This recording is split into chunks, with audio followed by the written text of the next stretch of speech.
there are some real promising gems coming this month that you most certainly didn't have on your radar yet, including a large-scale FPS without modern monetization and the next big MMORPG in the West.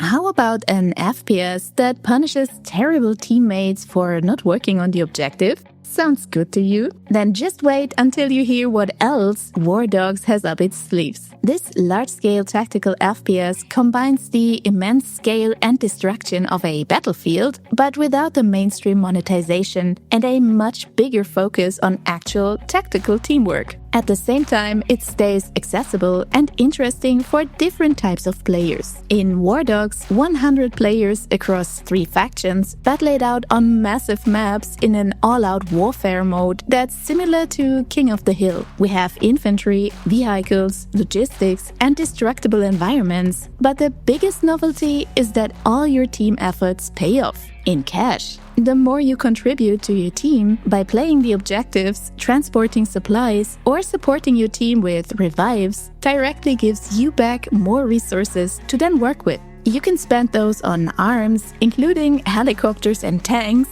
or on equipment for your character. As WARDOGS doesn't have fixed classes, you choose your role by buying the gear for it, like medic equipment or a sniping rifle. Squad sizes are almost unlimited here, so you will never have to leave any friend behind anymore, except maybe if you invite half of your town's residents. There is a built-in local proximity voice chat and one just for your squad on top. And if you're feeling cheeky, you can even use speakers to taunt your enemies. The 3-faction setup also changes things quite a bit when compared to Battlefield or Hell Let Loose. Rather than 2 teams simply crashing into each other, 3 factions fight over randomly generated control zones, which can create some pretty unpredictable situations. WARDOGS enters Steam Early Access on September 10th for $40. Pre-orders also get instant access to the final playtest this weekend, and the developers are apparently so confident you'll have fun that they are telling players to refund it if they don't. You can also request access on Steam for a chance to get in without pre-ordering.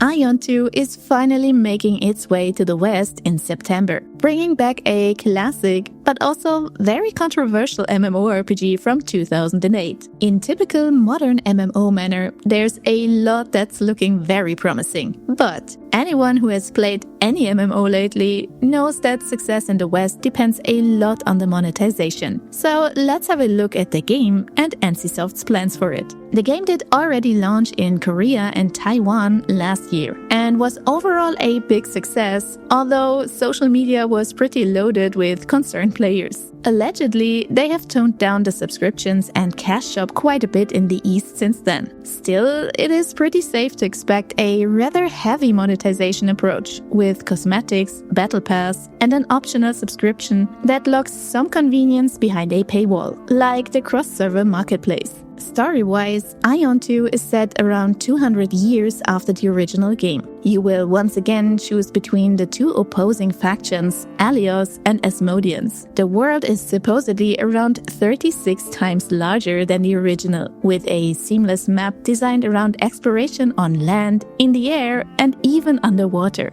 You can choose from 8 classes at launch, like the Gladiator, Cleric, or Sorcerer, with the usual tank, healer, DPS trinity, and a few hybrid ones. And from what we've seen so far, we will all be stuck in the character creator for a week and a half, because that one seems even deeper than the one Black Desert has. The combat is still tab targeting, but more modernized with skill chains and cancels. Regarding its multiplayer aspects, AION 2 offers over 200 dungeons and instances that are a mix of solo and group content. Dungeons support 5-player parties, while the larger raids are for groups of up to 10. There's matchmaking for finding groups and plenty of harder content like nightmare modes for players who want something even more challenging than basic group coordination. And then there's the PvP. The Abyss is a huge floating battlefield built for large-scale faction wars. In the open world, you have space-time rifts roughly every 3 hours.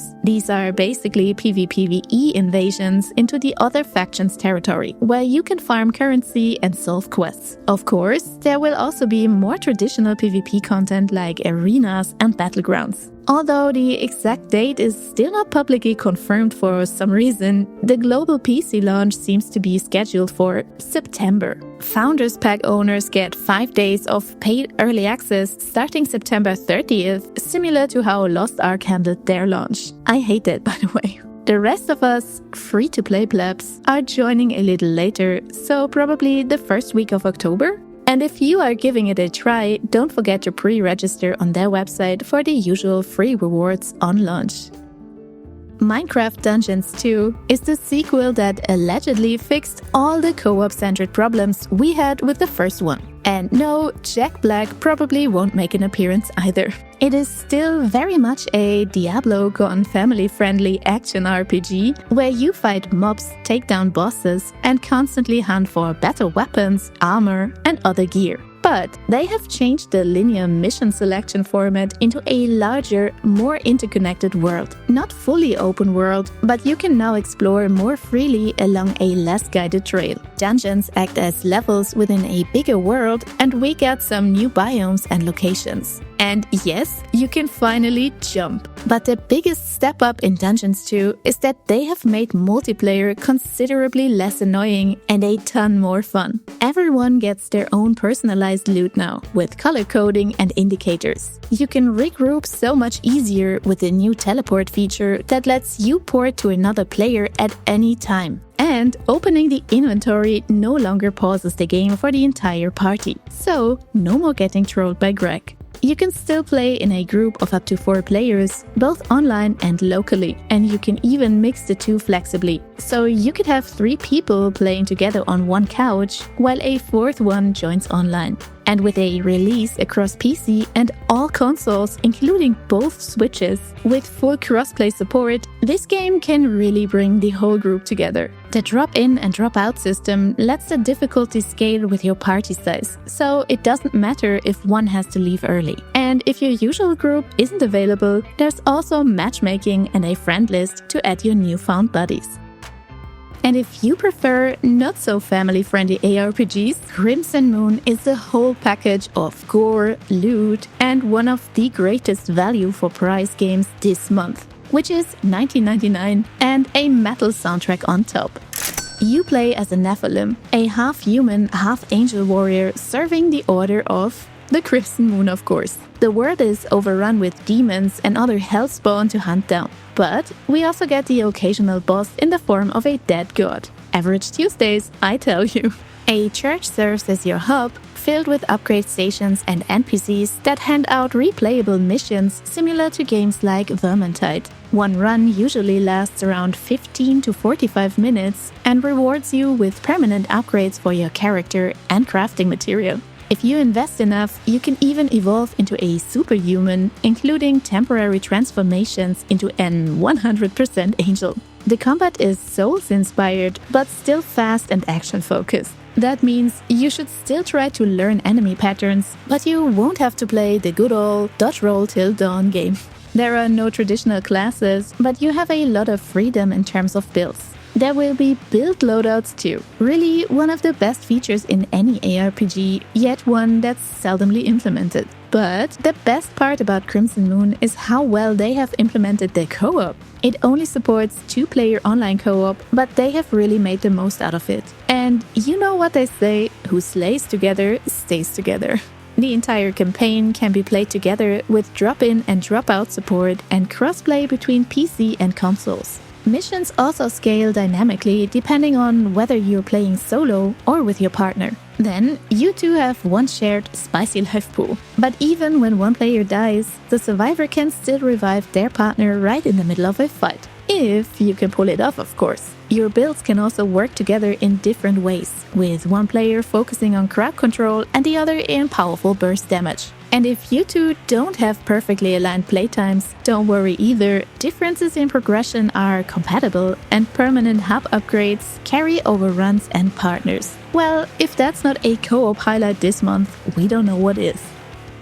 And for anyone preferring a lot of gore over just a few splashes of blood, Halloween the game is bringing Michael Myers himself back out to hunt for new victims. This is a new kind of asymmetrical horror game where the survivors, or not survivors, aren't simply trying to hover around a generator until the match ends. The game comes from Ilphonic, an indie studio who also did Friday the 13th, a game which was pretty popular until the IP license expired and it had to close its service. This game now brings you a whole 3-course stabbing for Halloween fans. A single-player story mode with 6 chapters, played as Michael Myers himself, offline bot matches to practice, and the core gameplay in the form of an asymmetrical multiplayer. One player controls Michael, while the other 4 play the so-called heroes of Haddonfield, trying to survive Halloween night in recreation of the town from John Carpenter's 1978 film. Playing as Michael is much more about stalking rather than chasing people around like in Dead by Daylight. You can move through darkness pretty much unseen thanks to special abilities. You can shut off lights and power, track players through sound and other clues, and use the environment to set up kills. Michael himself can't be killed, although the heroes can temporarily stun or detain him, giving the town's residents a chance to escape. Meanwhile, the team of heroes can explore houses, gather supplies and weapons, rescue NPC residents, set up traps for the killer, call the police, and create distractions. Once rescued and calmed down, NPCs can be assigned tasks, letting the group decide where to send them and how to deal with Michael. Your goal is to survive the night, keep Michael at bay, and save as much of the town as possible. And yes, the police will actually show up and detain him, but only temporarily. There are different playable heroes with their own traits and playstyles, some from the movie, others reimagined.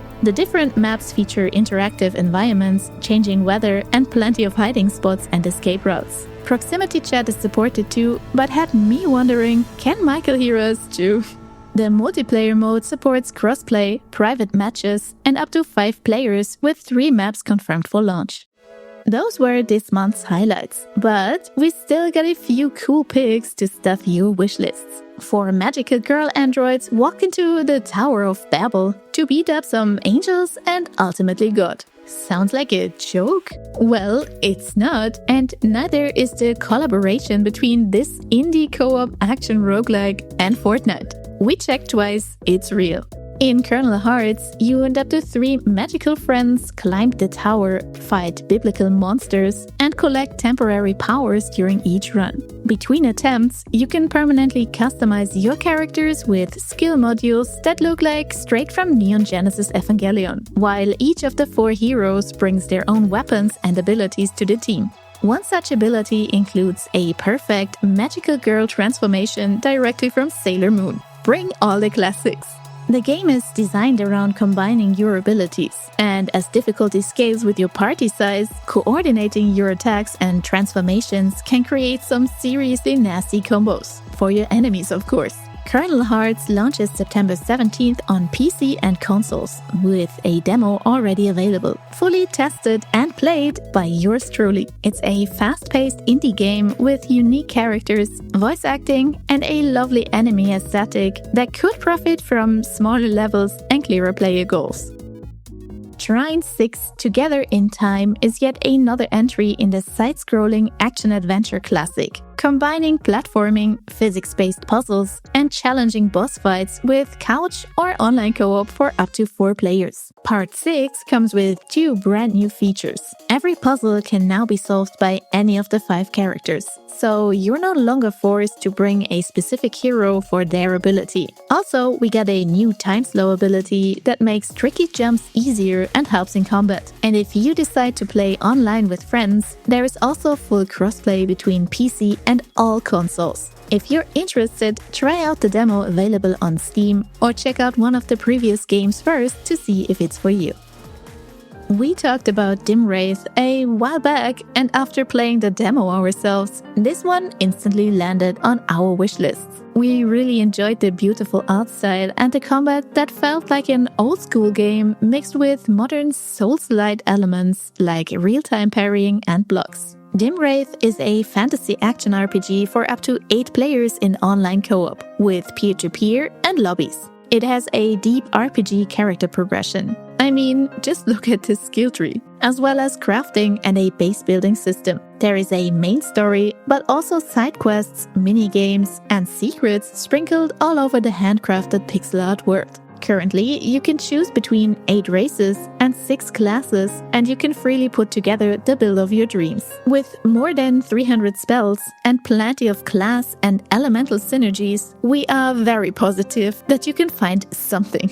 In co-op, your personal character progression carries over between worlds, so you can keep working on your hero even while joining different groups. If you enjoy playing together, but not necessarily doing these same exact things, Delverium could be your pick this month. You can share the same world, but do whatever you like, be it cozy activities like farming and building, or more action-oriented things like dungeon diving and treasure hunting. This not only looks like Stardew Valley meets Terraria, it is also what actually inspired the game. At its heart, this is a survival sandbox set in a procedurally generated pixel art world. The standout part is how flexible the multiplayer is. Up to 4 players can play locally on split screen, while online co-op supports up to 8. You can even mix local and online players, so people on the same couch can join friends remotely. Delverium enters Steam Early Access September 22nd with a free demo already available.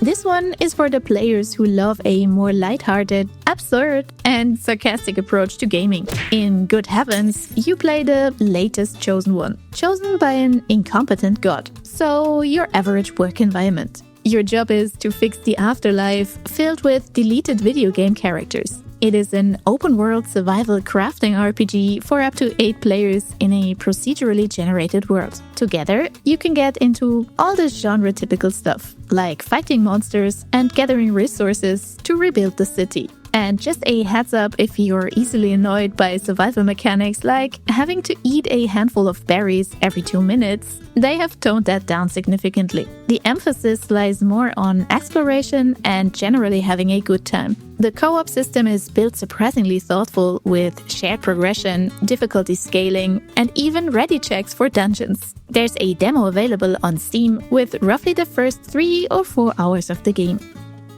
WheelMates is another true cooperative 2-player puzzle adventure. The game puts you behind the wheels of tiny artsy cars, investigating the disappearance of a scientist in their house. You will drive across furniture, climb walls, swing over gaps, and use gadgets like magnets and winches to solve physics-based puzzles. The game is built entirely around teamwork, with both players often needing to coordinate their actions to unlock new areas and progress the story. Unlike It Takes Two, for example, there's no combat or timer-based pressure, so you can take all the time you need to explore and try around. Oh, and of course, also no marriage crisis. Those wheels get along, mate. The game supports both local and online co-op, cross-platform multiplayer, and has a Friends Pass, meaning only one player needs to buy the game. WheelMates releases September 1st on Steam, with PS5 and Xbox versions coming later. BloomKeeper is a cozy, yet challenging real-time tactical adventure inspired by Pikmin. The game has you guiding a bunch of incredibly clumsy plant creatures called Puix across a corrupted island. Wherever they go, they are slowly restoring nature. But you'll need to keep a close eye on your little friends, as they have the instincts of a toddler. You protect them from hazards and decide how quickly you want to push forward, because the corruption can spread back into areas you have already restored should you be too slow. 4 guardians can work together in online co-op to hurt the Puix and overcome the corruption. If you can actually get your chaotic minions under control, of course, which might or might not include your co-op partners.